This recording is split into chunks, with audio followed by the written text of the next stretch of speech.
Ich bin Anne Nyokabi, ich komme aus Kenia und ich studiere Informatik-Masters an der TU. Ich erinnere mich sehr gut, ich habe die Nachricht bekommen, dass ich habe Deutschlandstipendium und ich war eigentlich an der Uni in Bibliothek und ich war sehr, sehr, sehr glücklich.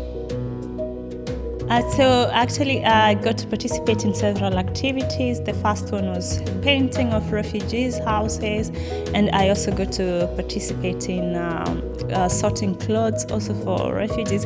It was very emotional for me because where I come from, we don't have such things, you know. We don't live in such good houses. We don't have such nice clothes.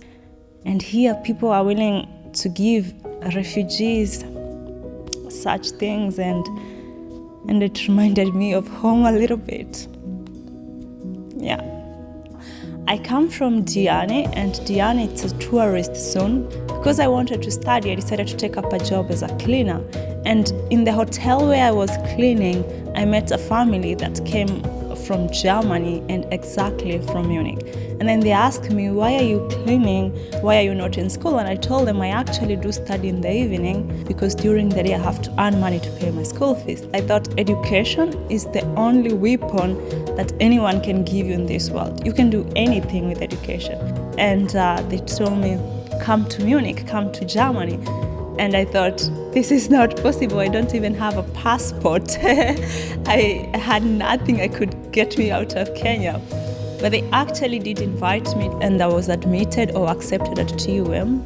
That was the start of my life. And here I am in Germany. That's how I ended up here.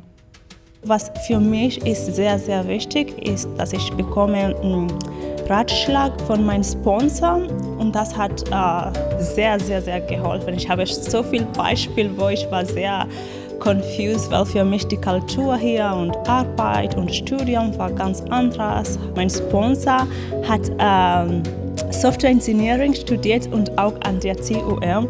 Das hilft sehr, weil er versteht, was für Probleme das ich habe im Studium. Zum Beispiel, ich habe ein Praktikum gemacht und ich war nicht sicher, ob das meine Sache ist. Dann habe ich mit ihm gesprochen und er hat gesagt, ich kenne das. Ich glaube, wenn du versuchst, kannst du das machen. Das war auch sehr nett. Er hat mich auch in Zürich eingeladen bei Google. Und ich war dort für 2 Tage, alles eingeladen, war so cool. Das ist super und ich würde gerne ihm sehr bedanken. Ich kann nicht genug Danke sagen, aber na ja. Einmal rein.